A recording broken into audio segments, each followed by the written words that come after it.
Dạ vâng, bọn em học online hết rồi. Em Ừ, giờ học nhưng mà nội ạ. học lâm sàng thì học thế nào? Dạ cũng học online ạ. Cứ làm bệnh án xong rồi thảo luận trên bệnh án đúng không? Dạ không, học là học case lâm sàng. À, học cây lâm sàng.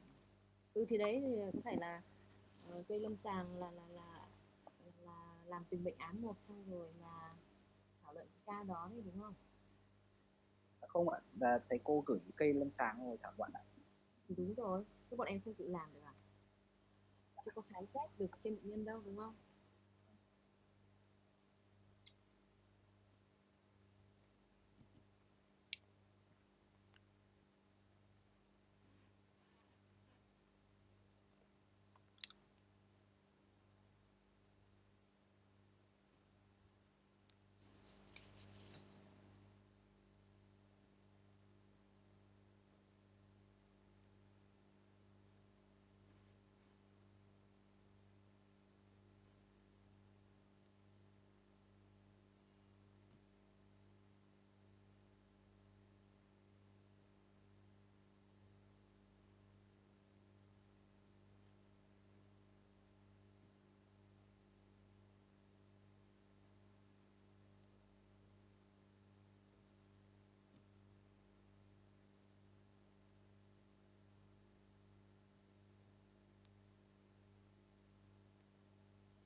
Alo alo, có tổ trưởng ở đây chị em ơi.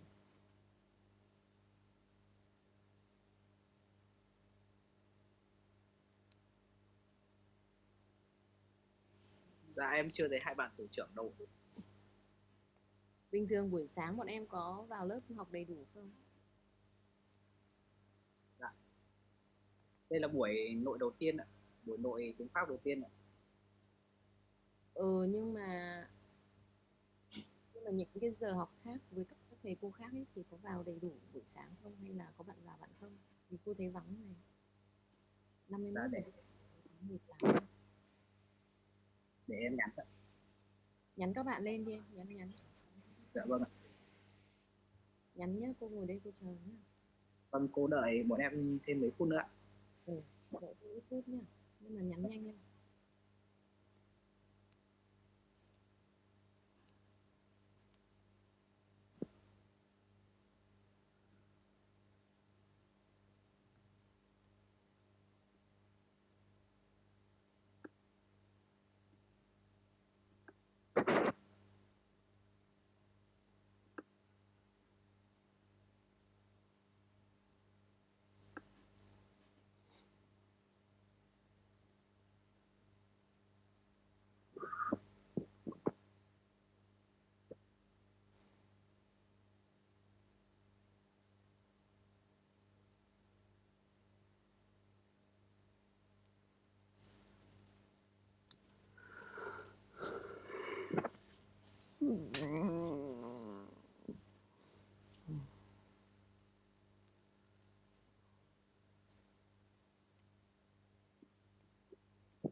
Gọi điện báo các bạn trong lớp chưa em ơi?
Dạ không thì cô bắt đầu dạy luôn được không ạ? Em cũng không gọi được kìa. Để học nhá. Dạ vâng ạ. Ok.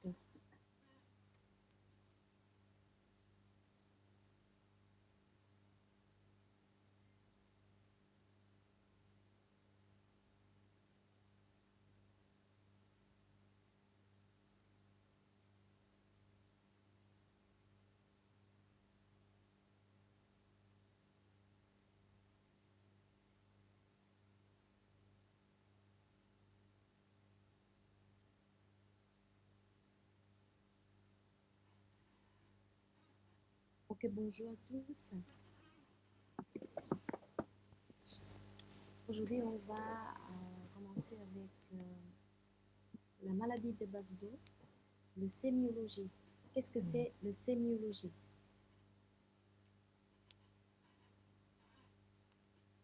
Allez-y, parlez-vous. Pas seulement, je suis le parleur. Hein. Qu'est-ce que c'est le sémiologie? Alors, les collègues, qu'est-ce que c'est le sémiologie? Doãn Trung Đức ở đây không? Alo ạ. Có nghe thấy không? Đức có đấy không? Alo ạ. Alo, cô có nghe thêm nói không ạ? Có, cô nghe thấy. Qu'est-ce que c'est sémiologie? Dạ em thưa cô là semiology là ký hiệu học ạ. Triệu chứng học. Ok, Dạ, vâng ạ. ok, sémiologie. Tout ce qu'on apprend dans la troisième année, c'est tout de sémiologie médicale. Sémiologie médicale, triệu chứng học, hiểu chưa? Ok. Aujourd'hui, on va parler de sémiologie médicale dans le domaine endocrinologie et particulièrement la maladie de Basedow. Ok? Est-ce que vous, est-ce que vous, allez, est-ce que vous allez voir les malades de Basedow à l'hôpital déjà? Vous voyez déjà des vrais malades de Basedow à l'hôpital. Đã được gặp bệnh nhân Basedow bằng xương bằng thịt tại bệnh phòng chưa? Nói đi, nói thoải mái đi em ơi, nói tiếng Pháp đi.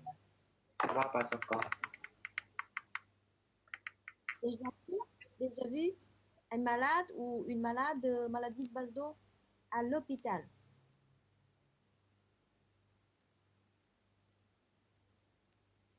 Trả lời đi em ơi. Mình học online này phải nói sôi nổi lên em ơi.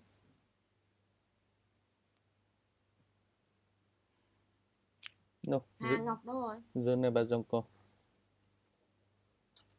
Pas encore? Ok.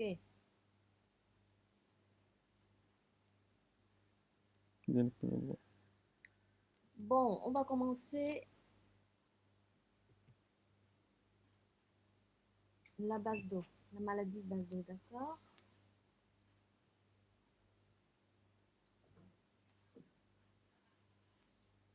Est-ce que vous avez déjà vu un goitre? Qu'est-ce que c'est un goitre? Hà Ngọc đâu rồi? Dạ, em đây ạ. Qu'est-ce que c'est un goitre?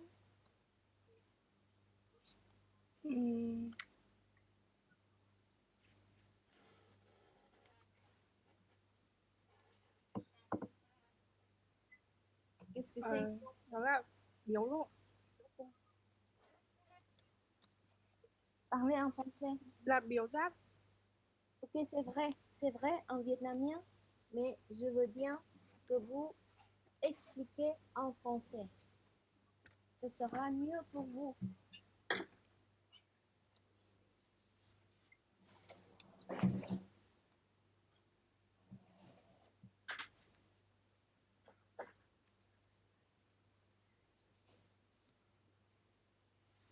Un goitre, c'est la thyroïde qui est augmentée de volume. Vous comprenez? Ngọc ơi.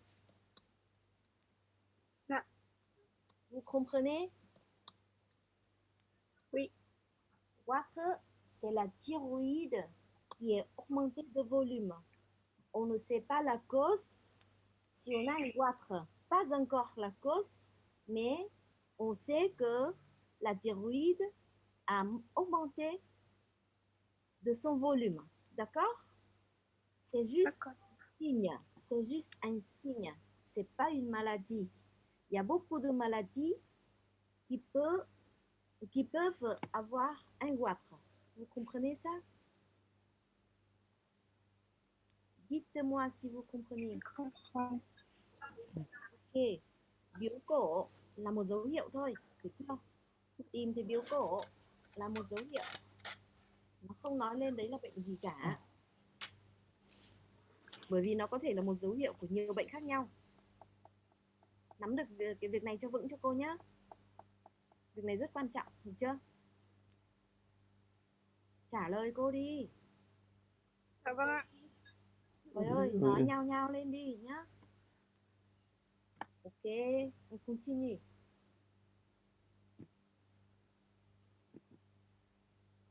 Définition. Goitre, c'est une augmentation de volume thyroïdien. Sur la clinique, qu'est-ce qu'on trouve? On trouve le caractère d'un goitre. Caractère d'un goitre, on va regarder la surface d'un lobe thyroïdien. surface d'un lobe thyroïdien avec des pouces du sujet examiné. Chúng ta dùng tay để thăm khám tuyến giáp. Việc này ta đã học. On a déjà appris en deuxième année. Est-ce que vous vous souvenez? Vous vous souvenez comment ça va examiner le ventre? Alors, parlez-vous, parlez-vous s'il vous plaît. Allô? Est-ce que vous dormez?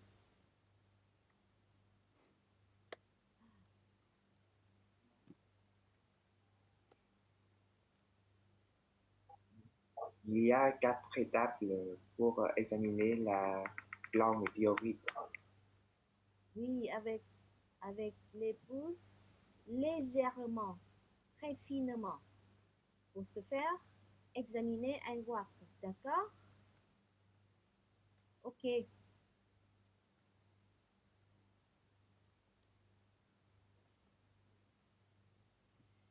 puis, après examination clinique, on peut faire l'échographie. L'échographie va nous aider de savoir le volume thyroïdien. Le volume normal thyroïdien est plus de 18 millilitres chez la femme et plus de 20 millilitres chez l'homme. D'accord? C'est pour le caucasien. C'est les normes pour le caucasien, pour le vietnamien, je ne sais pas. Ok? On continue. C'est clair jusqu'à là? Oui, Ok. Ok, on va regarder là les principales causes pour le goitre. Si une personne a un goitre, il y a beaucoup de causes. On peut parler premièrement de goitre simple. Le goitre simple, c'est pas lié à une pathologie inflammatoire ou néoplasique. C'est pas inflammation, c'est pas néoplasique. Et sans, le plus important, c'est sans dysfonctionnement de la glande thyroïdienne. Il n'y a pas de hyperthyroïdie ni hypothyroïdie. Mais toujours un goitre là, et le goitre, souvent, c'est diffus, et plus rarement nodulaire. Est-ce que vous comprenez ça? oui. D'accord. Qu'est-ce que c'est inflammation en vietnamien? C'est une réaction du corps avec avec un étranger corps. Phản ứng viêm. Ok, c'est la réaction inflammatoire. C'est phản ứng viêm nhé. Viêm en vietnamien. Néoplasique, qu'est-ce que c'est? Néoplasique,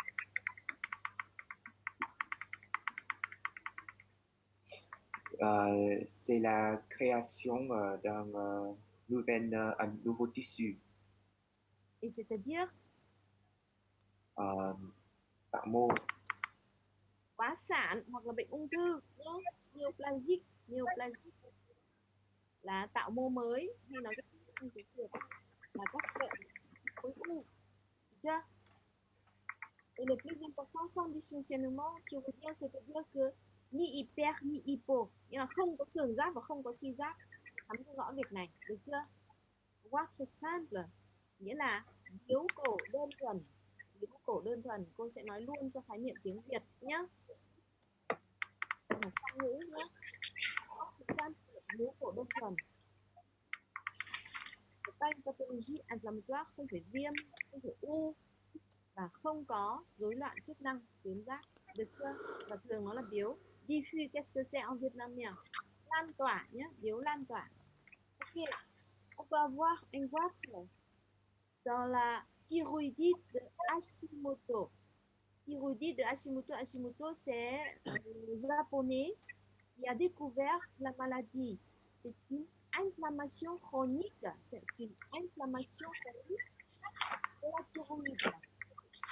Vous voyez ici le it, c'est-à-dire toutes les terminologies médicales qui, avec le fin it, c'est-à-dire inflammation. D'accord? Oui. Tất cả các cái vấn đề về viêm nhé, viêm thì trong cái ngôn ngữ y khoa ấy, tiếng Latin ấy, nó sẽ có cái đuôi it, chúng ta sẽ nhìn thấy nó ở trong cái từ liên quan đến cái cơ quan bộ phận đó và có chữ it từ này, thông thường nó là viêm. Ví dụ như là appendix là ruột thừa, viêm ruột thừa sẽ là gì?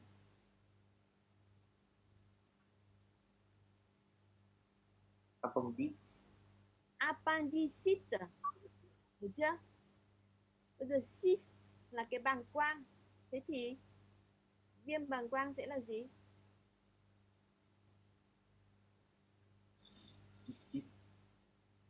Cystite, được chưa? Cái thyroid là tuyến giáp thì thyroidite sẽ là viêm tuyến giáp nhé. Vậy thì biếu cổ sẽ có trong thyroïdite de Hashimoto, thyroïdite subaiguë de Kervin. C'est une inflammation subaiguë. C'est deux maladies différentes, Hashimoto et thyroïdite subaiguë de Kervin. Ok? Et puis, on a un goitre dans la maladie de Basedow aussi. Et puis, on peut avoir des goitres nodulaires. Goitres nodulaires dans les carcinomes thyroïdiens. Les carcinomes thyroïdiens. Bán cầm đi. Les carcinomes thyroïdiens souvent sont nodulaires. Nodulaire là biểu nhân nhé. Mais dans la maladie de Basedow, on a un goitre diffus. On a un goitre diffus.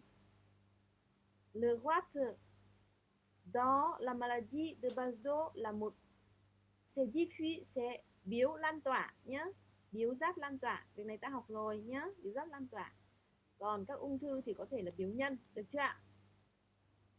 Ok, đến đây hiểu không? Để cô còn tiếp tục. Ok, tốt. Tiếp tục nha.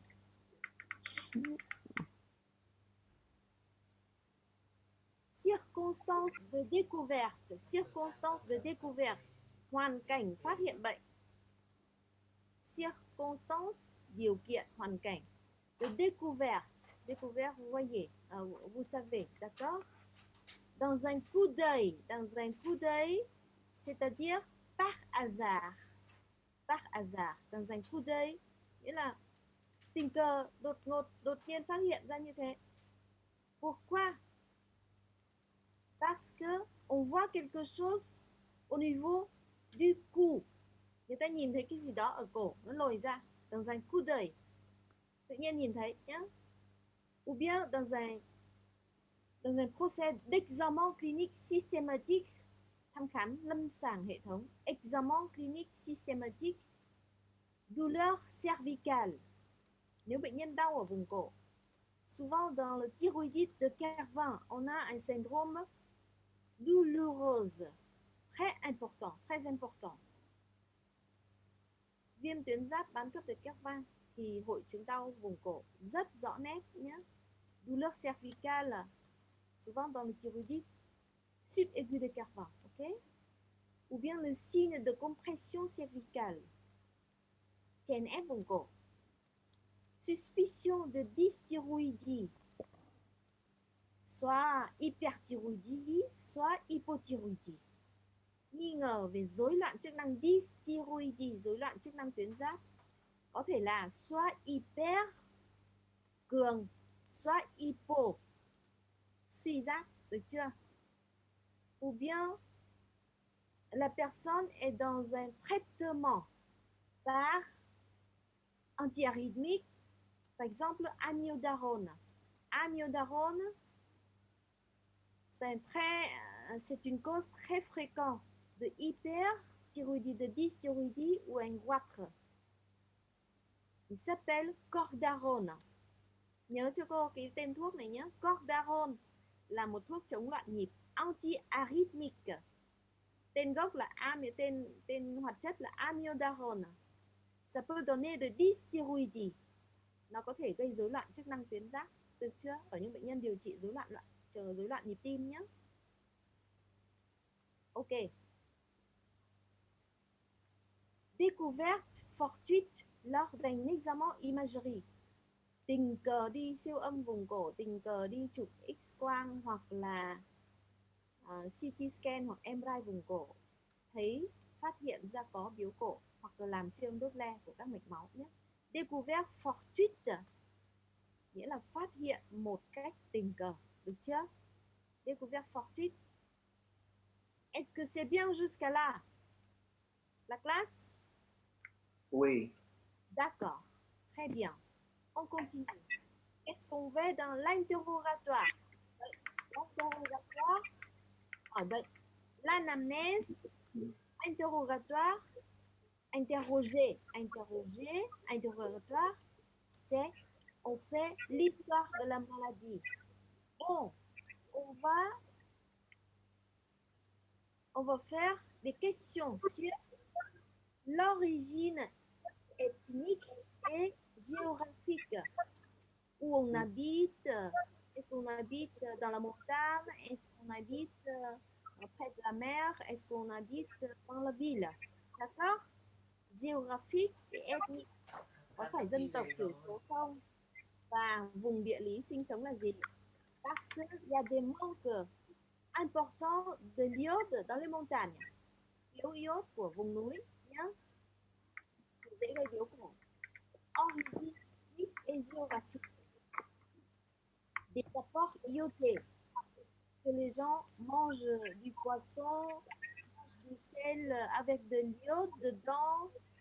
Okay, có ăn muối iốt không? Ăn cá, đồ biển không nhé? Ancienneté et évolutivité du vôtre. Depuis combien de temps existe le vôtre? Ancienneté, évolutivité. Est-ce que c'est petit? Est-ce que c'est augmente du volume? Tôi sẽ hỏi là cái biếu cổ đó có lâu chưa? Tiến triển ra sao? Ancienneté et évolutivité. Bạn nào thích tra thì tra, mà nếu không cô dịch nhanh cho thì để học từ nhé. Việc của chúng ta sémiologie là chúng ta sẽ học terminologie médicale, d'accord? Ça va vous aider très très très très important dans le pratique si vous allez en France et travailler comme un docteur, d'accord?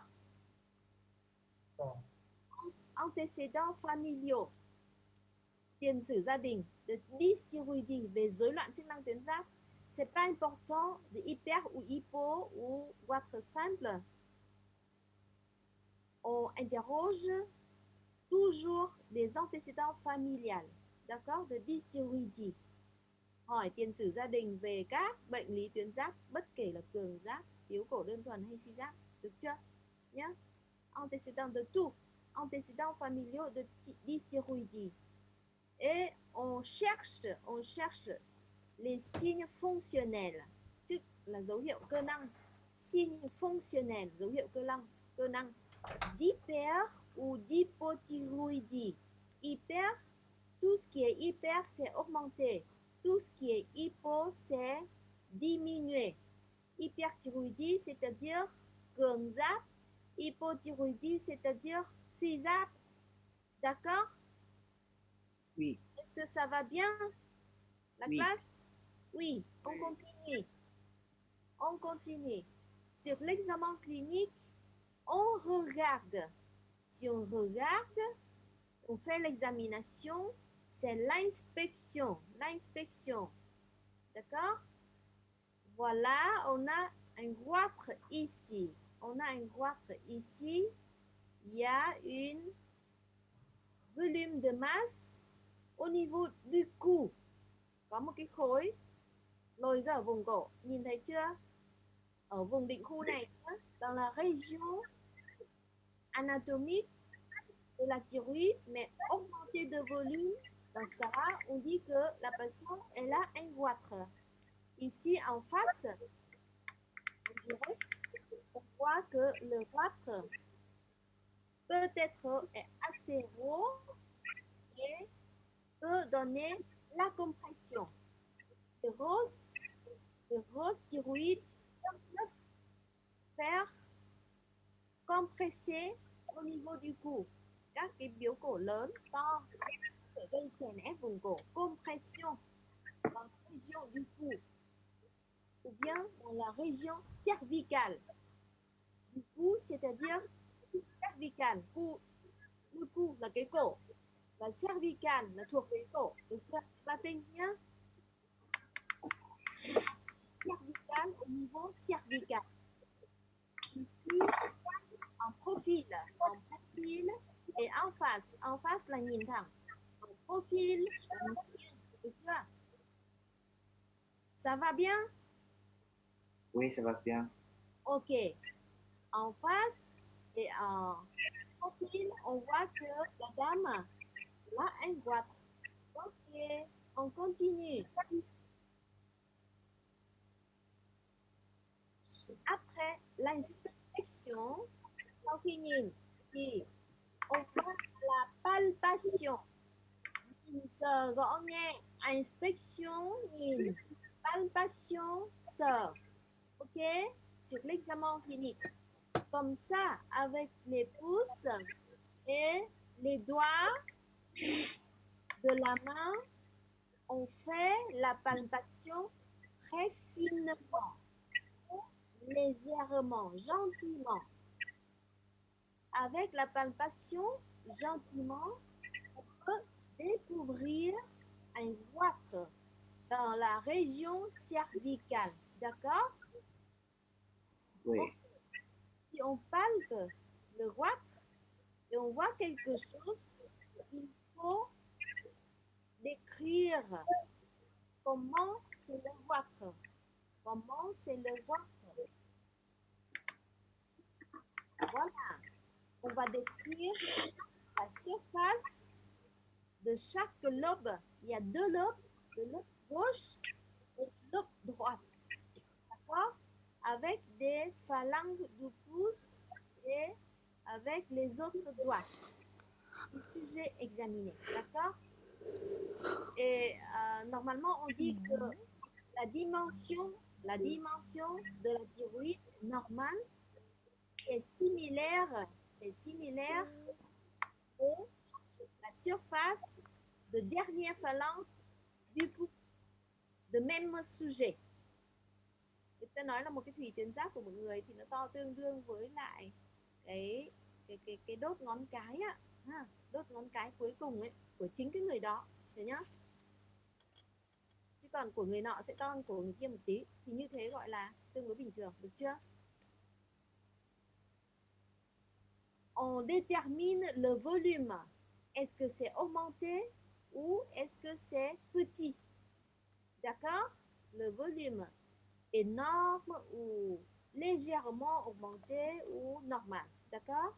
Le consistant, on décrit aussi le consistance, mật độ, thể tích này, bề mặt này, thể tích này, mật độ này. Le consistant peut être souple, mềm mại, ferme, rắn, dur, cứng. Ok? Ça va jusqu'à là? Quelle est la différence entre ferme et dur? Ferme et dur. Ferme là một mức nhẹ hơn so với dur. Ferme là chắc, sờ vào thấy nó chắc nhưng mà nó không cứng như đá, ở chưa? Chắc thường gặp trong các cái Hashimoto, thyroïdite de Hashimoto thì la goitre souvent c'est ferme, nó chắc. Souple là nó mềm mại hoặc căng mềm, ấn nó có độ đàn hồi cao. Còn ferme là au milieu, nghĩa là nó chắc nhưng mà nó không rắn. Oui. Ok, còn dur là thường là các cái nhân ung thư mà nó có canxi ở trong, nó rắn. Hiểu không? Oui. Nhá. Ferme thì có thể nói nó chắc, nó mật độ tương đối, mình có thể so sánh là comme le caoutchouc. Ok, giống như sờ cái lốp xe, hiểu không? Oui. Nhá.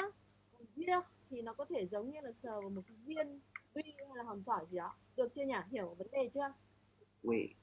Souple, ferme et dur. C'est différents niveaux de consistance. D'accord? Sensibilité, độ nhạy cảm, sensibilité peut être douloureux ou indolore. Douloureux, c'est quoi? Đau. Đau. Indolore? Indolore? Không đau, ok? Indolore ou non douloureux. D'accord? Votre homogène, homogène là đồng nhất, tất cả những cái gì có chữ homo là đồng. Hétéro là dị nhá. Homogène là đồng nhất. Ou nodulaire. Un goitre homogène souvent c'est un goitre diffus, một cái biếu cổ đồng nhất thường nó cũng là một biếu lan tỏa. D'accord? Ça peut être hétérogène aussi, hein, s'il y a beaucoup de nodules. Ou bien nodulaire. Nodulaire peut être multinodulaire ou anodule. Một cái biểu nhân có thể là anodule ou bien multinodulaire. Multi, qu'est-ce que c'est? Multi. Il y a beaucoup. Il y a beaucoup. Il y a beaucoup de nodules.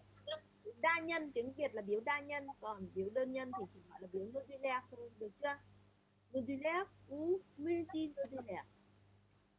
Des adénopathies. On parle des ganglions. Des ganglions, qu'est-ce que c'est un ganglion? Hạch. Hạch nhá, ganglion. Ou bien des adénopathies, nghĩa là hạch bệnh lý. Des adénopathies. Tous les terminent des mots qui terminent avec les pathies, c'est-à-dire qu'il y a une maladie. Tất cả những cái gì mà có chữ pathie ở đằng sau nghĩa là có bệnh nhá. Adénopathie. Adénopathie, c'est-à-dire que hạch bệnh lý, d'accord? Les ganglions, mais les ganglions anormales. Les ganglions anormales s'appelle adénopathie, d'accord? Jungulo carotidien. Jungulo, qu'est-ce que c'est?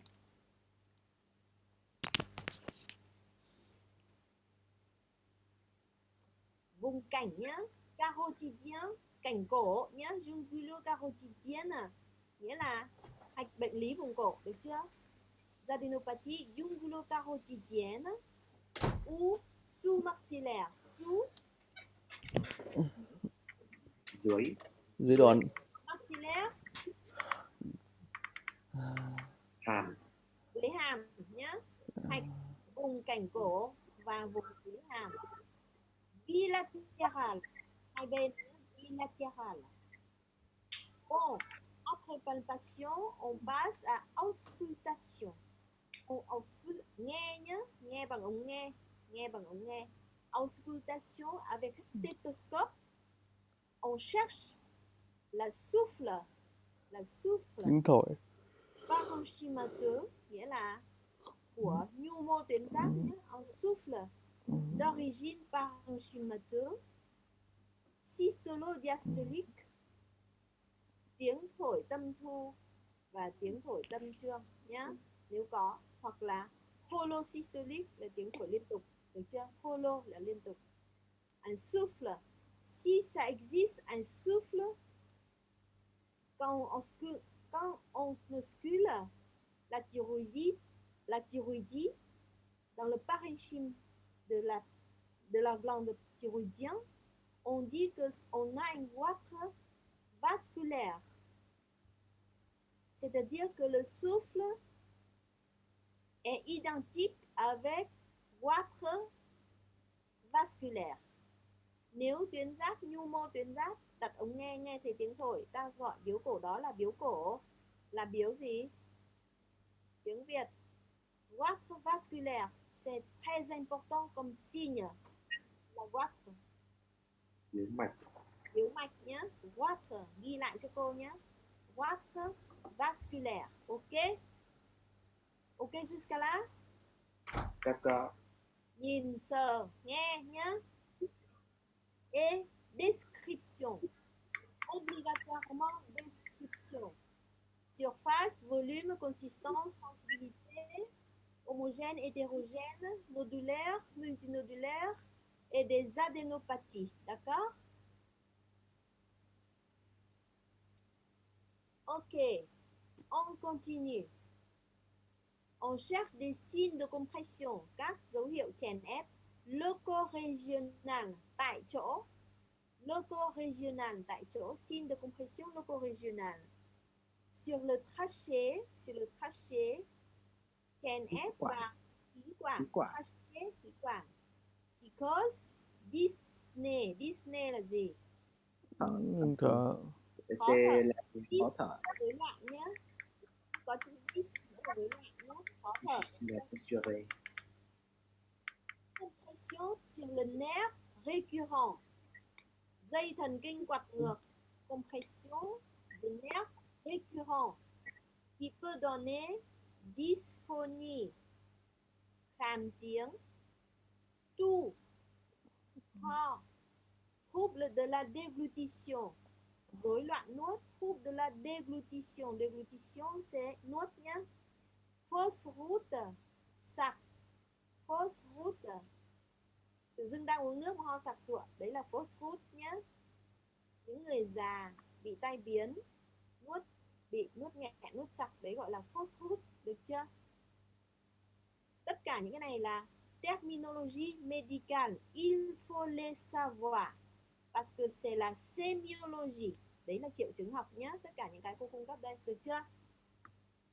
Tên của các cái cấu trúc giải phẫu, các cái mốc giải phẫu cũng phải nhớ nhé. Nerf récurrent là thần kinh quạt ngược, được chưa?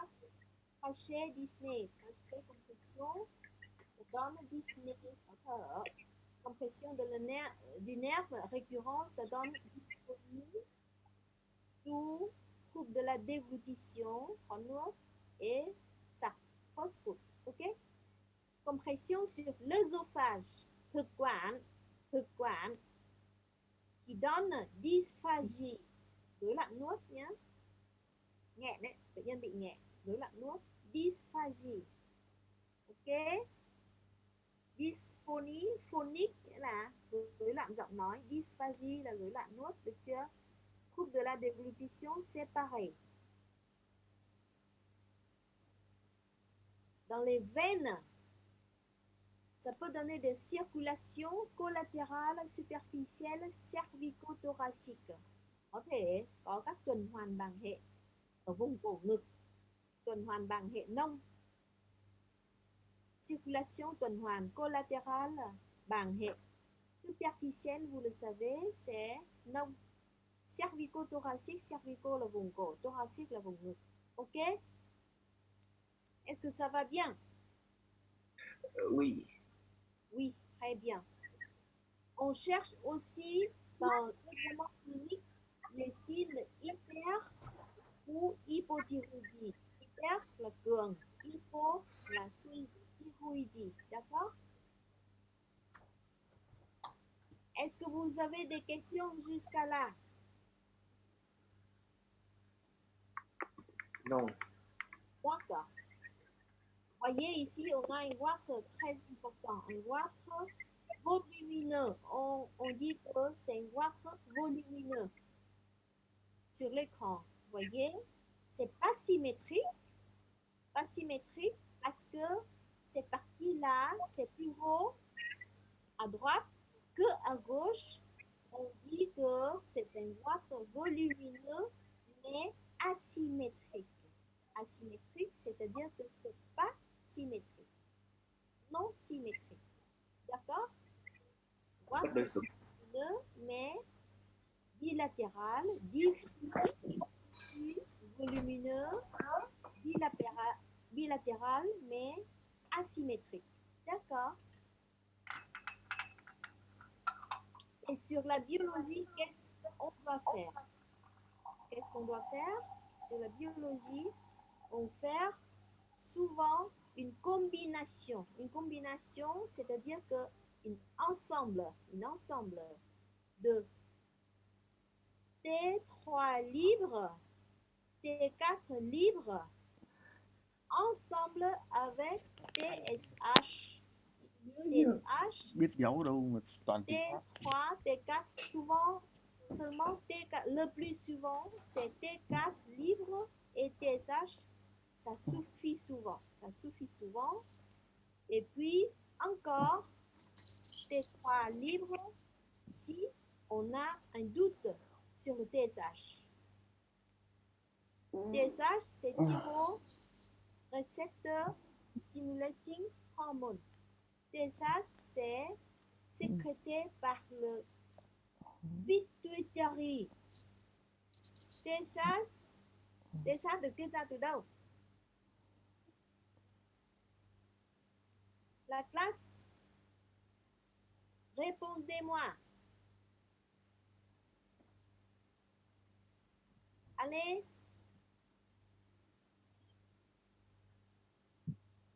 Bằng tiếng Việt không ạ? Tiếng Việt đấy, cô đang hỏi đấy vì cô sợ nghe không hiểu. Pituitary là gì? Tuyến yên. Hoặc là hypophysaire. Est-ce que vous savez qu'est-ce que c'est hypophyse? Dưới đồi. Hypophyse là tuyến yên. Hypophyse hoặc là pituitary cũng thế, là tuyến yên nhá. Thế vùng dưới đồi thì Hypothalamus. Vâng. Ok, hypothalamus, hypophyse là tuyến yên nhá. TSH là hormone hướng tuyến giáp tiết ra từ tuyến yên thùy trước tuyến yên nhá. Còn cái mà em nhìn thấy trong bệnh viện, trong bệnh án ấy là FT4 là tiếng Anh, free T4 thì tiếng Pháp nó là T4 libre, được chưa? T4 libre. Okay. Bao giờ cũng làm song song và thường là chỉ làm FT4 và TH thôi, nếu cần thiết thì mới làm thêm FT3 nhá. Ok, làm luôn song song associé pour voir s'il y a une hyper ou hypothyroïdie. Ou bien, dans certains cas, le docteur va chercher des anticorps spécifiques de la thyroïde. Ils sont des anticorps anti-TPO. Anti-TPO, c'est-à-dire des anticorps anti-thyroperoxydase. On a des anticorps anti-TPO positifs dans la maladie auto-immune. Auto-immune de la thyroïde. Auto-immune, qu'est-ce que c'est? Tiếng Việt. En vietnamien, auto-immune. Bệnh tự miễn. Đúng rồi, bệnh tự miễn nhá. Par exemple, le thyroïdite Hashimoto, par exemple, de maladie de Basdo, par exemple, la thyroïde sud-aigu de Kervin. Presque toujours, les anticorps TPO est positif, d'accord? Ok, on continue. Sur la morphologie, on peut faire l'échographie, siêu âm vùng cổ và tuyến giáp như thyroïdien et cervical. Dans l'échographie, on cherche le volume, on cherche la morphologie en détail de la thyroïde. On décrit la taille, combien de centimètres, épaisseur, contour, écostructure, c'est-à-dire homogène ou hétérogène, écogénicité, est-ce que c'est hyper écogénicité tăng âm ou hypoécogénicité giảm âm de chaque lobe et de l'isthme. L'isthme là eo, chaque lobe là các thùy, được chưa? Mesure précise du volume thyroïdien. On va compter combien de millimètres cubes à chaque lobe et on fait le total, c'est-à-dire le volume de la thyroïde. Et on cherche surtout, on détecte surtout des nodules. C'est très important parce que le patient peut avoir un cancer ou bien des nodules bénignes dans la thyroïde. D'accord? Siêu âm cô nói luôn tiếng Việt nữa, song ngữ luôn nhé. Là siêu âm rất là quan trọng. Ta sẽ tìm xem là có nhân không, một nhân hay nhiều nhân, trong nhân đó có những đặc tính của một cái nhân ác tính ung thư hay không, hay là nhân lành tính, và sẽ làm các bước chẩn đoán tiếp theo nhé. Còn nếu không có nhân, ta sẽ mô tả kích thước, bề dày, tất cả 3 chiều, đo thể tích, máy sẽ tính cho ta thể tích nhé, ta không cần phải nhân. Và ta xem tất cả những cái đặc điểm về ranh giới này, bờ viền này, rồi cấu trúc âm này, xem tăng âm giảm âm như thế nào, đồng nhất hay bất đồng nhất, rồi của mỗi thùy vân vân của từng vùng, được chưa? Ok, ta phải biết nhé, cho nên cô nói thêm cho tiếng Việt để cho nó nhớ. Bon, on cherche aussi des anomalies ganglionnaires, c'est-à-dire des adénopathies. On a déjà dit, hein, des adénopathies cervicales.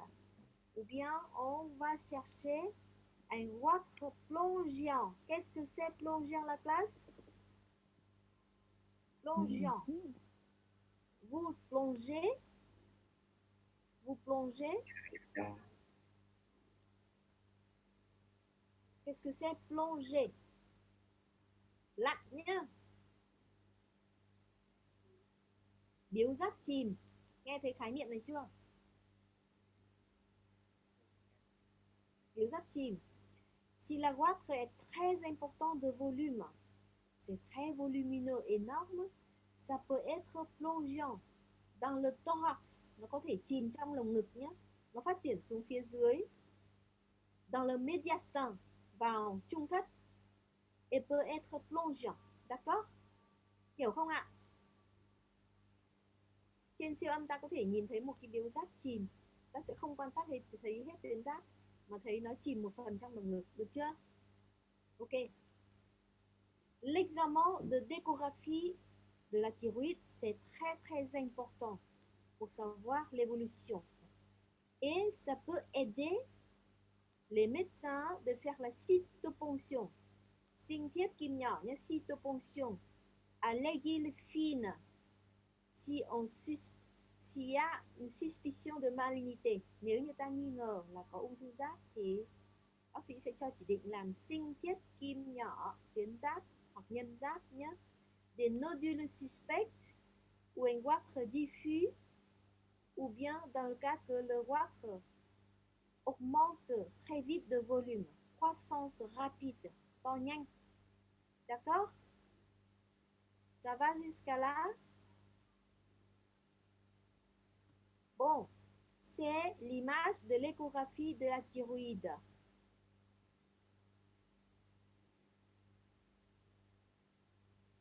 On a les deux lobes, on a l'isthme ici et l'échogénicité comme ça peut se dire que c'est normal. Si c'est anormal, c'est peu plus noir, comme les muscles ici, mais ça c'est normal, d'accord? Le trachet est ici. On peut voir s'il y a une compression de la trachée aussi. Ça, on a la carotide. Carotide là động mạch cảnh nhé. Thùy phải tuyến giáp và đây là khí quản, được chưa? Bình thường thì nó hơi trắng trắng này, nó trắng hơn so với cơ thì là bình thường. Nếu nó đen gần bằng cơ là giảm âm nhé. Ok. Lúc nào vào phòng siêu âm thì sẽ được nhìn. Bon. On va voir un goitre volumineux ou bien il y a des goitres plongeants. Dans les goitres plongeants, on doit indiquer une radiographie ou bien un scanner ou bien un IRM. IRM cervico-médiastinal. Nếu như có biếu chìm thì ta phải chụp X-quang hoặc làm CT hoặc chụp cộng hưởng từ để xem là nó chìm đến đâu nhé. Cervico-médiastinal, c'est-à-dire cổ và trung thất nhé. Médiastinal là trung thất, được chưa? Cervico-médiastinal. Si on a une hyperthyroïdie et association avec un goitre nodulaire. Si sur l'écho on voit un goitre nodulaire et TSH abaissé, dans ce cas-là, on doit faire scintigraphie thyroïdien à l'iode isotopique. Nếu ta có biếu nhân giáp đồng thời với cường giáp với TSH thấp thì bắt buộc phải làm thêm xét nghiệm nữa là xét nghiệm xạ hình tuyến giáp để xem có adenom toxic nghĩa là biếu nhân độc tuyến giáp hay không. Trong trường hợp mà có cường giáp, ta không được phép chọc giò nhân giáp trong trường hợp này, được chưa? Goitre nodulaire plus TSH ABC égale scintigraphie thyroïdien obligatoirement. Il faut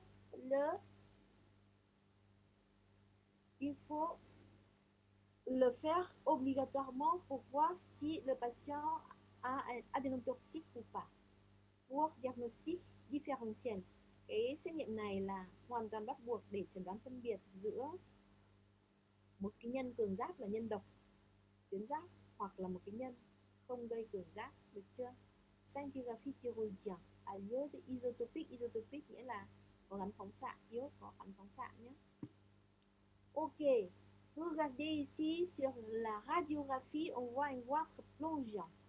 Goitre plongeant ici. Il y a une compression de trachée avec de déformation du trachée, làm biến dạng và chèn ép khí quản nhé. Cái biếu cổ to này này, nó lấn xuống lồng ngực, được chưa? Goitre plongeant. Et sur scintigraphie ou sur l'IRM, on voit un goitre plongeant dans le médiastin. C'est volumineux, une masse volumineuse dans la région thyroïdienne. D'accord? Voilà la scintigraphie. Scintigraphie de la thyroïde montre comme la pépéroude, une image comme pépéroude avec des concentrations d'isotopes souvent symétriques et homogènes. D'accord? Mais ici, on voit qu'il y a une région qui manque d'isotopes, c'est-à-dire que peut-être ça correspond au nodule sur l'échographie. Dans cette région-là, peut-être il y a un nodule. D'accord? Bon, on a déjà passé la sémiologie d'un goitre.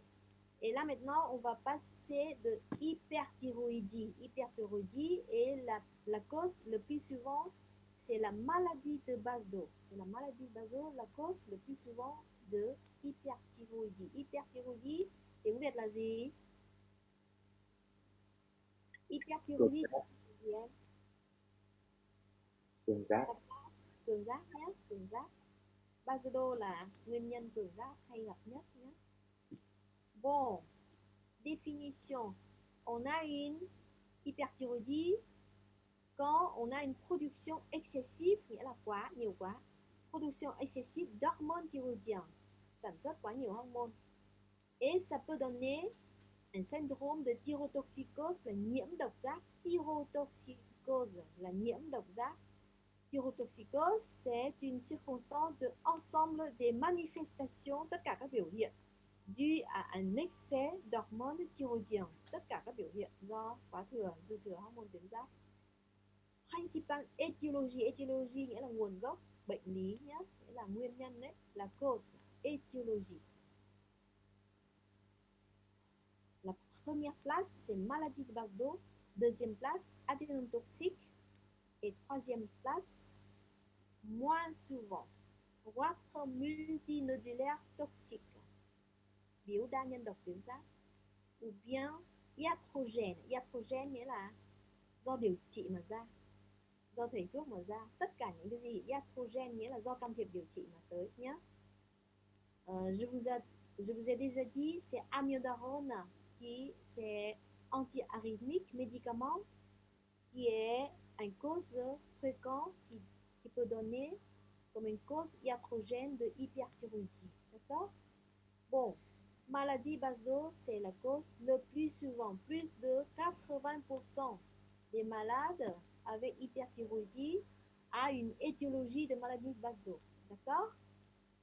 Bon, on va regarder un petit peu sur particulièrement, spécifiquement, la maladie de Basedow.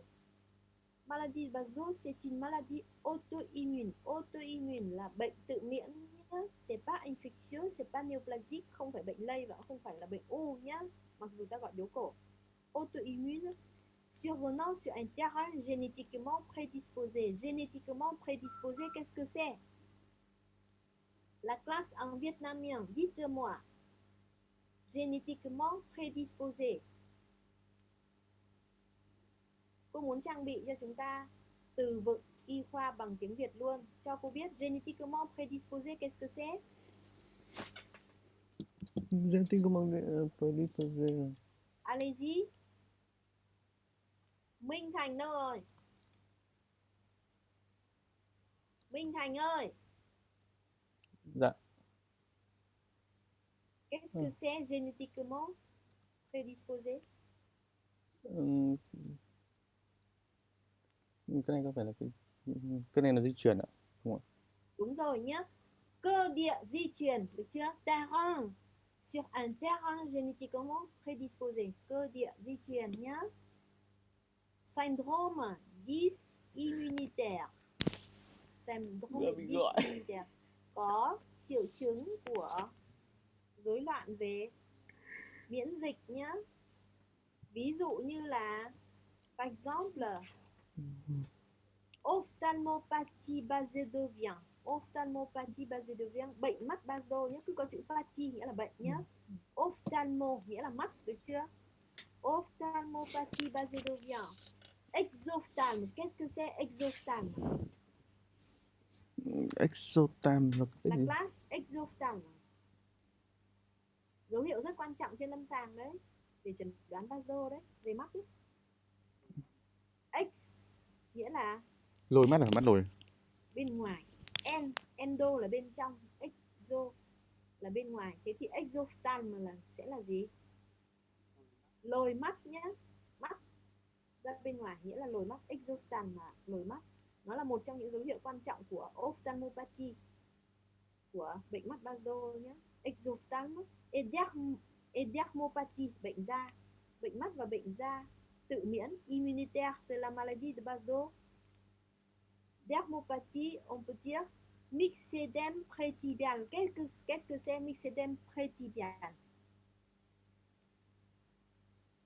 En vietnamien. Lớp ơi, nói cho cô biết myxédème prétibial, qu'est-ce que c'est? Lê Bá Hoàng đâu? Dạ em không biết ạ.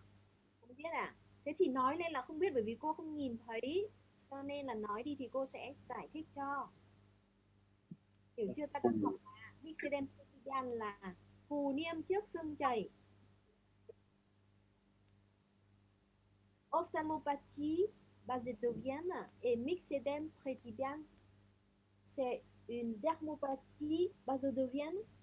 Ce sont des signes pathognomoniques. Pathognomoniques, cha cũng được nhé, cha cũng được, đi để xem viết chính tả như nào nhé. Pathognomonique nghĩa là các dấu hiệu đặc thù, được chưa? Đặc thù nghĩa là chỉ cái bệnh ấy mới có. Nghĩa là nếu như chúng ta có những dấu hiệu này thì nó đặc thù cho Basedow, được chưa? Cái bảng này là bảng rất quan trọng nhé. Goitre diffus vasculaire. Goitre peut être diffus et vasculaire. Ophtalmopathie, le plus important c'est exophthalmie, et dermopathie égale myxédème prétibial. Ce sont des trois signes de pivot. Signe de pivot nghĩa là dấu hiệu bản lề nhé. Goitre diffus et vasculaire nghĩa là biếu cổ lan tỏa và là biếu mạch. Ophtalmopathie, le plus important c'est exophthalmie, nghĩa là bệnh mắt Basedow nhưng mà có lồi mắt là quan trọng nhất nhé. Dermopathie avec myxédème prétibial nghĩa là bệnh nhân có phù niêm trước xương chày. Đấy là những dấu hiệu đặc hiệu liên quan đến đặc tính miễn dịch của bệnh, được chưa? Ils sont des manifestations spécifiques ou avec les autres mots c'est pathognomonique. Patho nghĩa là bệnh nhé, gnomonique nghĩa là nhận biết, được chưa? Nghĩa là dấu hiệu nhận biết đặc hiệu của bệnh. Et bien sûr avec dans la clinique il y a une association de manière variable aussi de thyrotoxicose. Và những cái dấu hiệu đặc hiệu này thì kết hợp với bệnh cảnh lâm sàng của nhiễm độc giáp nhé. Thyrotoxicose. Ok.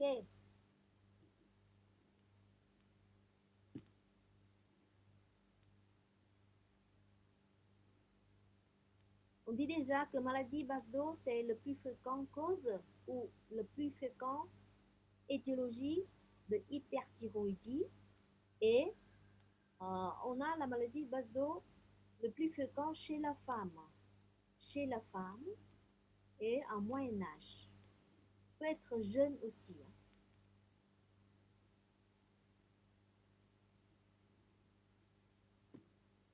Bon, thyrotoxicose peut comprendre.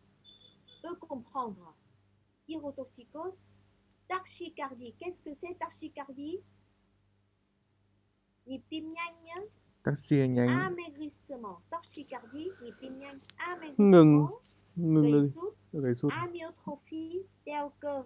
Signe de tabouret, dấu hiệu ghế đậu. Dấu hiệu ghế đầu là gì? Cho câu hỏi tất cả những cái dấu hiệu này bằng tiếng Việt là mình đã học chưa? Alo. Em chưa nghe dấu hiệu ghế đầu bao giờ. Dấu hiệu ta đã học lâm sàng về bệnh án về bệnh nhân Baslo chưa? Các dấu hiệu này bằng tiếng Việt nghe đã quen tai chưa? Bọn em tuần sau mới học nội tiết ạ. Tuần sau mới học nội tiết hả? Thế cô nói lương tiếng Việt cho để lần sau mình link vào cái bệnh án tiếng Việt nhá. Okay. Tachycardie, nhịp tim nhanh. Amaigrissement, gầy sút. Amyotrophie, teo cơ, dẫn đến signe de tabouret, dấu hiệu ghế đậu. Ta mở, nếu ta chưa được học ấy, ta cứ mở sách ra, ta đọc bài Baslo bằng tiếng Việt đi, ta sẽ link các khái niệm này vào với nhau nhé. Ok. Polyphagie, qu'est-ce que c'est polyphagie?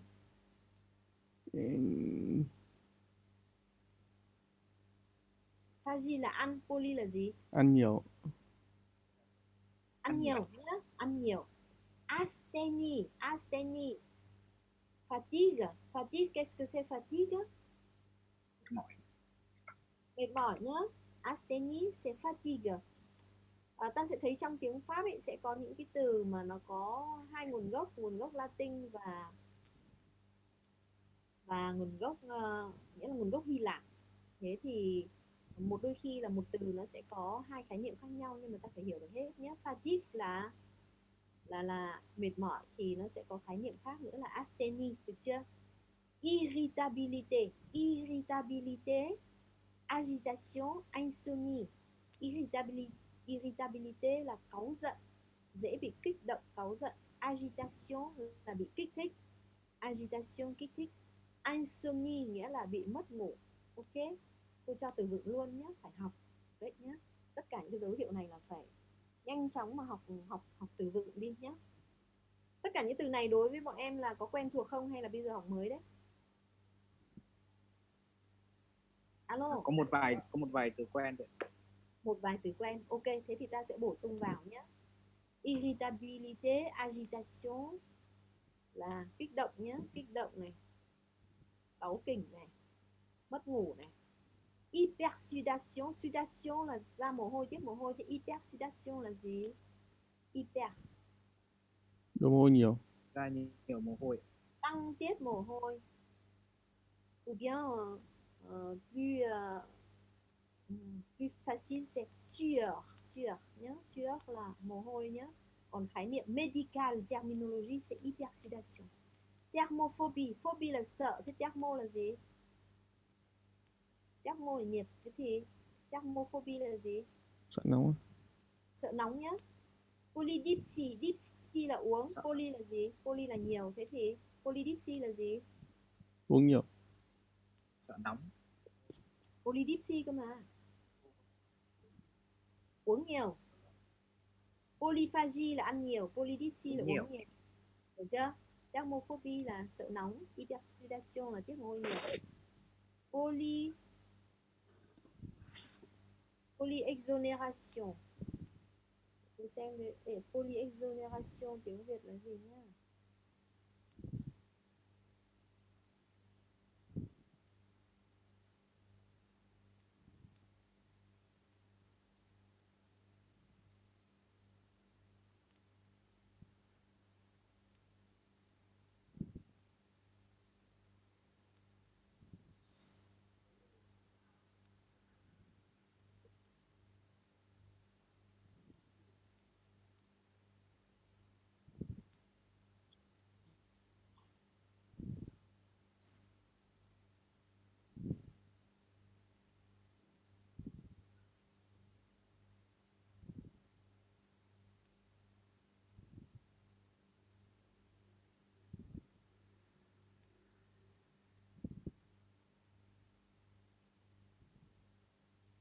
không rõ cái từ này sang tiếng Việt cũng hơi khó dịch.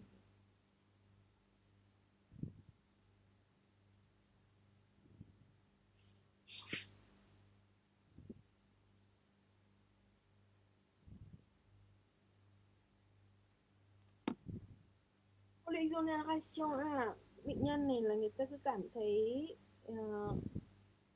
mình hỏi bệnh nhân ấy thì thấy bệnh nhân người ta cứ hay có những cái cảm giác gọi là sợ hãi hoặc là có lỗi hoặc là lo lắng nhiều, phải chưa? Polyexoneration.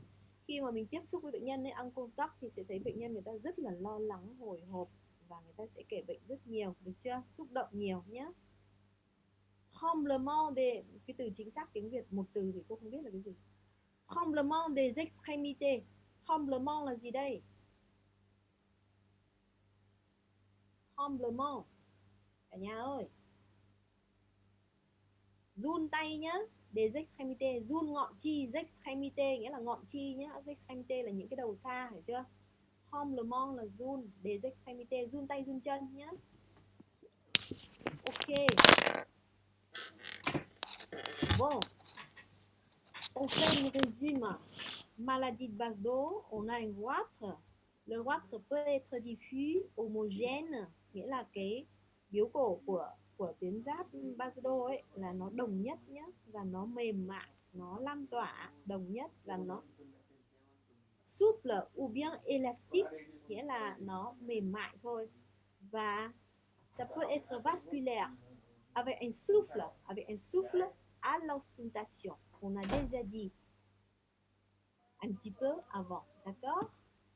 Voilà, c'est une malade avec maladie de base d'eau. Il y a une goitre, il y a un enlargissement dans la région cervicale. Il y a une ophtalmopathie basédovienne et avec une exophthalme. Vous voyez ici, il y a une exophthalme.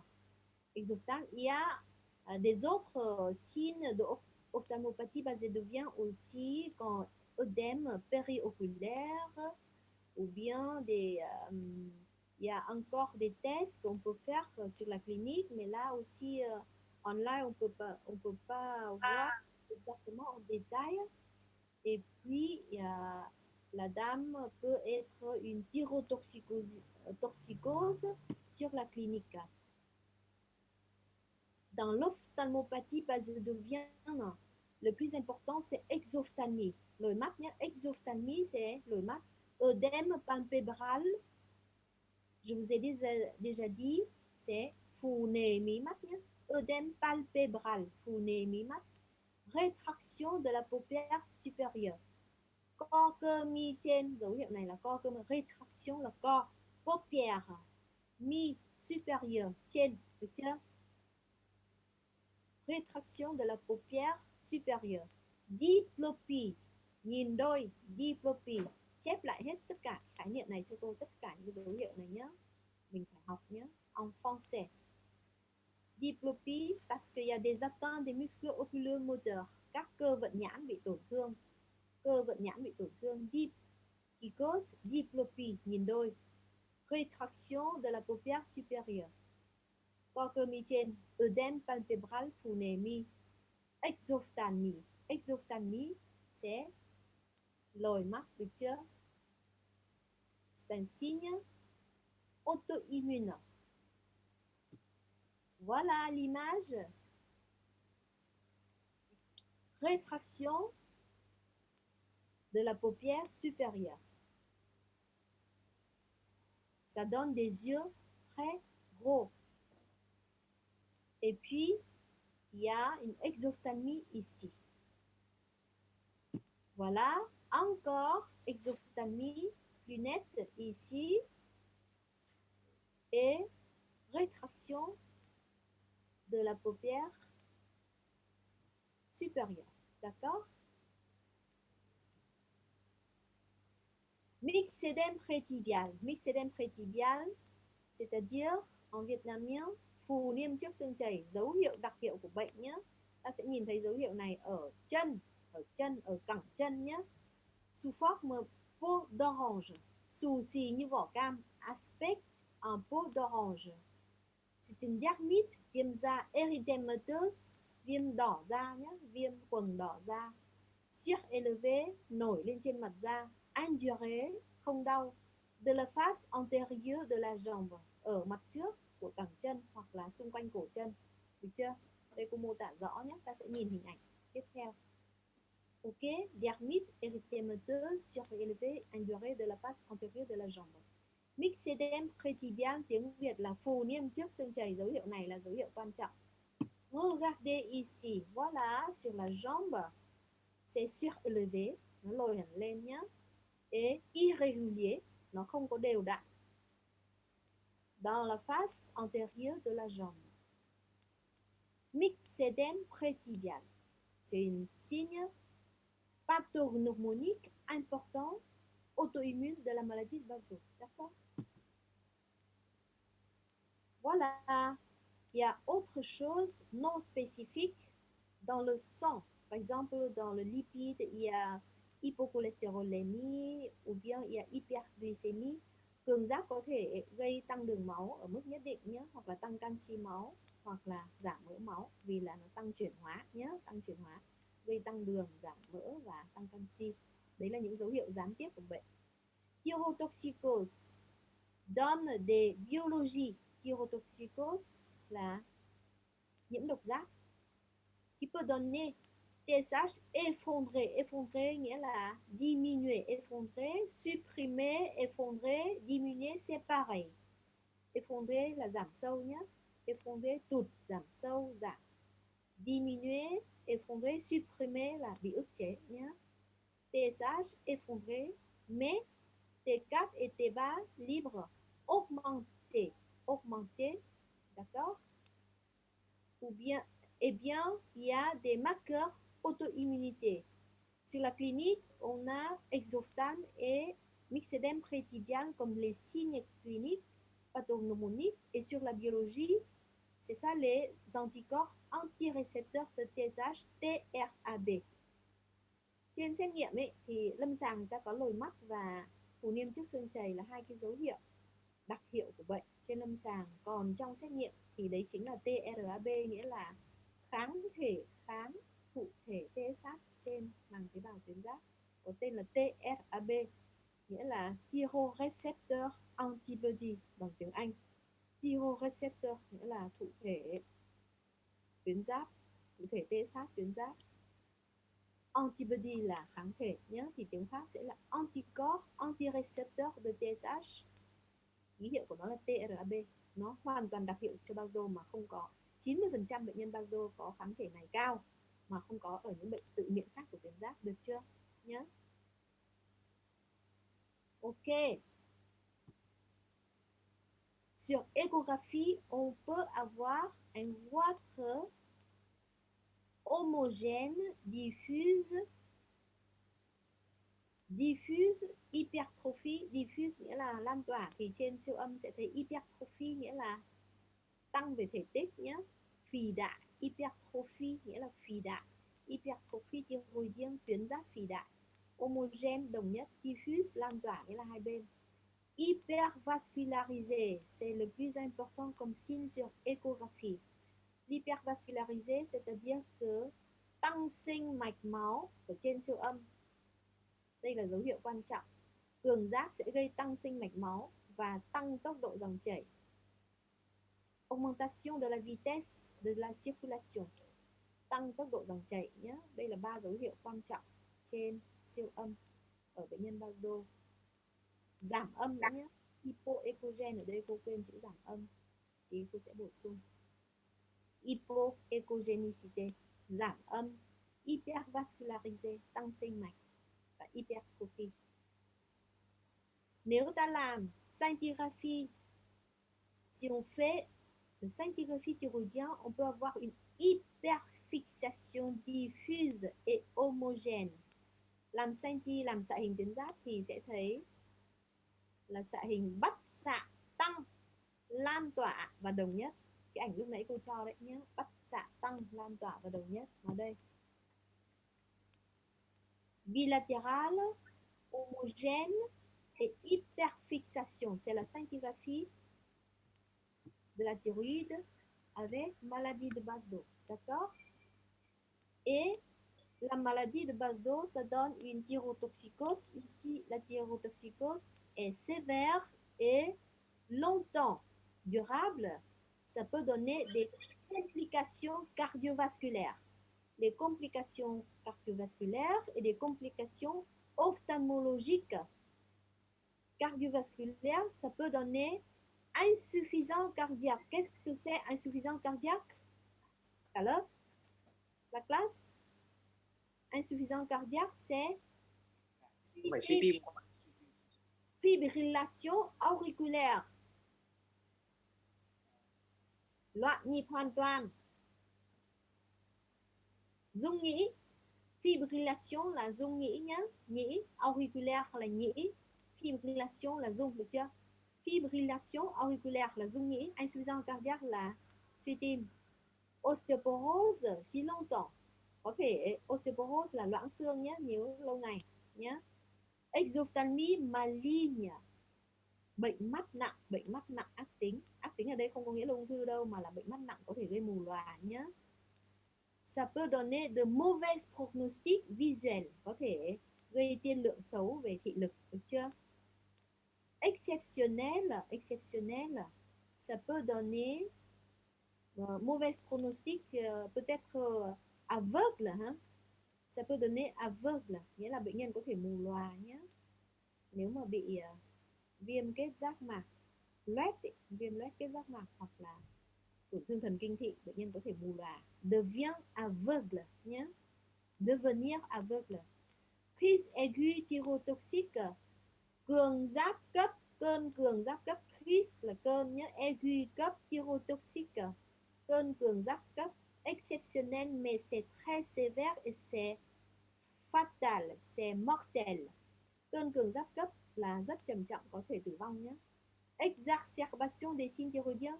Trong cơn cường giáp cấp này thì sẽ có tất cả các cái dấu hiệu của cường giáp nó trở nên kịch tính nhé. Kịch tính. Ví dụ như nhịp nhanh trên 140 rồi ra mồ hôi rất nhiều, có thể vàng da, suy tim cấp vân vân. Rồi có thể đi ngoài nhé, tất cả các dấu hiệu về cường giáp nhé.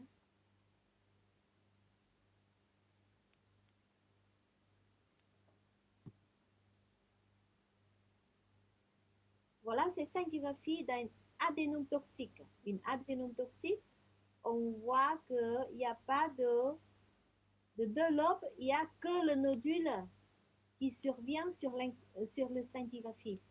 Chẩn đoán phân biệt một cái adénome toxique với Basdo là trong adénome toxique nó chỉ hiện mỗi nhân thôi. Còn trong Basdo thì nó sẽ hiện cả hai thùy.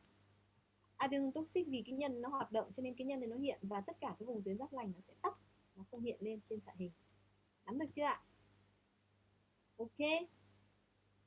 Voyez, est-ce que vous avez des questions? Cô cho em hỏi ạ. Vâng ạ. Em hỏi cơn bão giáp được không ạ? Được. Em không hiểu cái cơn bão giáp là gì, nó là tiếng Pháp thì có từ nào ạ? Vừa mới cho sao em đấy. Crise aiguë thyrotoxique. Dòng cuối cùng đây. Crise aiguë thyrotoxique. Cơn cường giáp cấp hay bão giáp là một. Tiếng Anh là thyroid storm. Vâng, em tưởng là khác nhau nên em hỏi. Là một nhé, identique, c'est pareil. D'accord? Crise aiguë thyrotoxique. Ok? D'autres questions s'il vous plaît? Est-ce que c'est clair tous les signes de thyrotoxicose? Il faut faire la différence entre hyperthyroïdie et thyrotoxicose. Dans l'hyperthyroïdie, il y a des signes de thyrotoxicose, mais il n'y a pas de hyperproduction. Mais ça peut être hyperproduction des hormones, mais peut être pas. Phân biệt cho cô là cường giáp và nhiễm độc giáp nhé. Tiếng Tây ấy, tiếng Pháp en français, en anglais aussi. Thyrotoxicose là nhiễm độc giáp. Thì nhiễm độc giáp có thể chắc chắn là sẽ phải đến từ cường giáp, được chưa nhé? Nhưng mà hyperproduction c'est plus étroite comme terminologie. Hyperthyroïdie, c'est-à-dire qu'il y a obligatoirement une hyperproduction. Cái cường giáp thì nó nói lên cái khái niệm về chức năng, nghĩa là đã có cường giáp thì chắc chắn sẽ có hyperproduction, là có gia tăng tổng hợp hormone tuyến giáp, thì đương nhiên nó sẽ gây ra thyrotoxicose. Đến đây đã hiểu cô chưa ạ? Alo alo cả lớp. Đến đây đã hiểu cô chưa ạ? Ok. Thế thì nếu như có cường giáp thì sẽ có tăng sản lượng hormone và sẽ có cường giáp, nghĩa là có hyperthyroïdie thì sẽ có hyperproduction và sẽ có thyrotoxicose. Nhưng mà nếu có thyrotoxicose, c'est pas clair, c'est pas sûr qu'il y a une hyperproduction et hyperthyroïdie. Còn nếu chúng ta chỉ có nhiễm độc giáp là các cái dấu hiệu trên lâm sàng mà cô kể đây này, thì chưa chắc đã có hyperproduction. Khi nào? Khi mà viêm tuyến giáp bán cấp hoặc viêm tuyến giáp Hashimoto hoặc là thậm chí là iatrogenic là do thầy thuốc gây ra do uống nhiều hormone quá, thì ta có nhiều hormone trong cơ thể và ta sẽ có nhiễm độc giáp. Ta sẽ có nhiễm độc giáp nhưng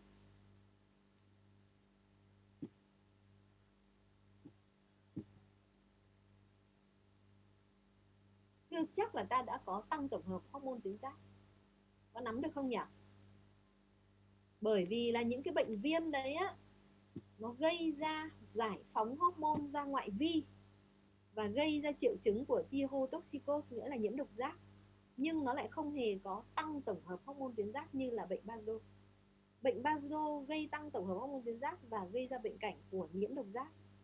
Nhưng những bệnh khác thì cũng gây ra nhiễm độc giáp nhưng không có tăng tổng hợp. Có hiểu cái mấu chốt này không ạ? Alo cả lớp.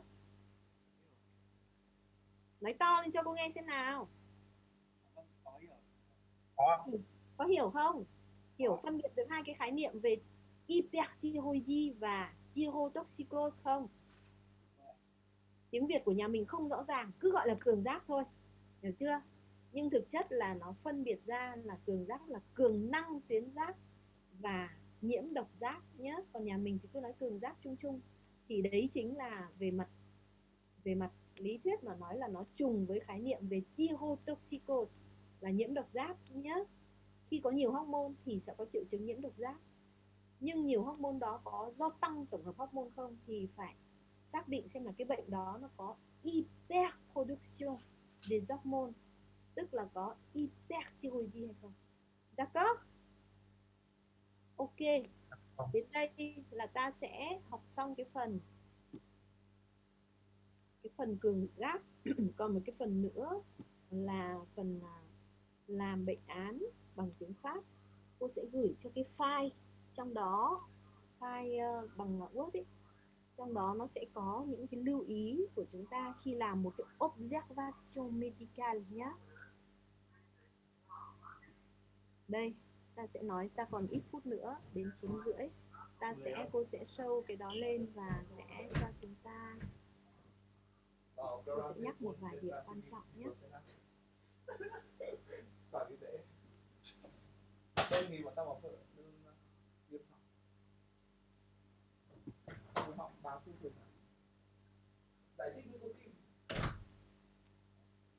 Nhìn thấy cái này chưa ạ? Nhìn thấy cái observation médicale chưa? Ok, observation médicale. Le plus important, c'est interrogatoire. Interrogatoire, c'est très très important. Il faut chercher des signes. Il faut chercher des signes.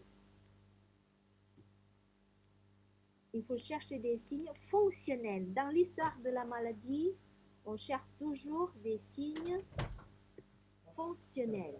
D'accord? Et dans l'examen clinique, on va chercher des signes physiques.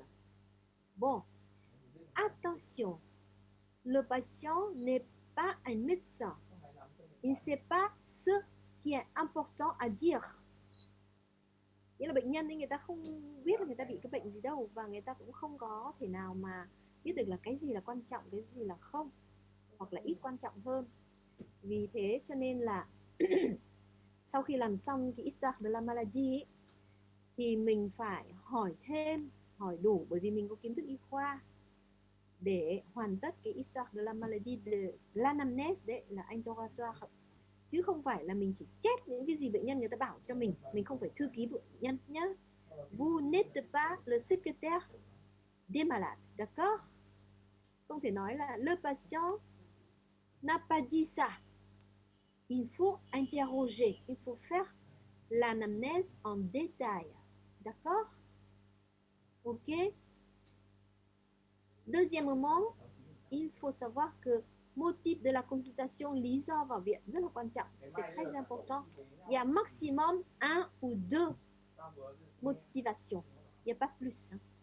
Cái motif để nhập viện ấy thường là hỏi 1 hay 2 lý do thôi, không bao giờ có 10 lý do đâu nhé. Vì người ta nhập viện thường là vì cái dấu hiệu mà tệ hại nhất, ví dụ như sút đến 10 cân, ví dụ như là uống nước ngày 5 lít, bất thường quá, được chưa? Chứ đừng có kể ra tất cả 10 dấu hiệu cơ năng đều là 10 dấu hiệu khiến bệnh nhân vào viện. Không nhé, trong bệnh án, trong observation médicale để cho nó cô đọng, ta sẽ chọn 1, 2, hiếm khi là 3 dấu hiệu bản lề nhất dẫn bệnh nhân đi khám nhé. Attention. D'accord? Bon. Ensuite, antécédent, il faut faire l'anamnèse sur l'antécédent personnel et familial, d'accord? Personnel et familial, par exemple, dans la maladie de Basedow, il faut interroger, est-ce que dans la famille, il y a des pathologies thyroïdiennes, soit hyperthyroïdiennes, soit, pour être simple, soit auto-immuns, soit néoplasiques, tout. On doit interroger de tout, d'accord?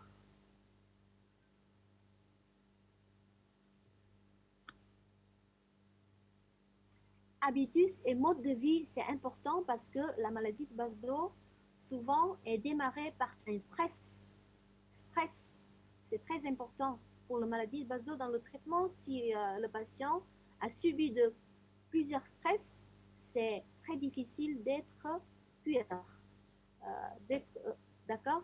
C'est-à-dire que s'il y a beaucoup de stress, c'est pas bien pour le patient.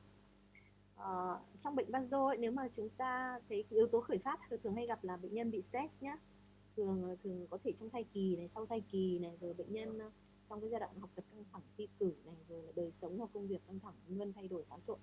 Còn nếu như ta điều trị bệnh nhân mà bệnh nhân cứ ở trong cái tình trạng stress đấy thì bệnh nhân sẽ rất là khó ổn định, được chưa nhé? Và chốt lại là gì? Il n'y a pas de bonne médecine sans une histoire claire de la maladie. Pivot, pivot, pivot. Il faut vous souvenir que il faut faire une bonne anamnèse pour être bon médecin. Đừng nghĩ là chúng ta khám xét giỏi thì chúng ta mới thành bác sĩ giỏi. Người bác sĩ giỏi là người bác sĩ hỏi bệnh thật tốt ngay từ đầu, hỏi bệnh và khám bệnh thật tốt ngay từ đầu. Vì thế cho nên observation médicale c'est le pivot, d'accord? Faites-la très très en détail et en pleine détail, ça va vous aider totalement bien pour faire le diagnostic, d'accord? Après tout, je voudrais vous dire que faites bien l'anamnèse, interrogatoire et examen physique. Ok? D'accord? Rõ chưa nhỉ? Ok. On s'arrête là. Et puis peut-être s'il n'y a pas de Covid, confinement, nghĩa là không có giãn cách như thế này, on peut se voir à l'hôpital plus tard ou en 4e ou en 6e année. Et à bientôt. D'accord? Bientôt, on s'arrête ici et au revoir. Bonne journée à vous tous. Bonne journée. Bonne journée. Au revoir. Au revoir. Au revoir. Học từ vựng cho tốt nhé, Vâng. học từ vựng cho tốt cho cô nhé. Việc này sẽ giúp các em rất rất nhiều khi chúng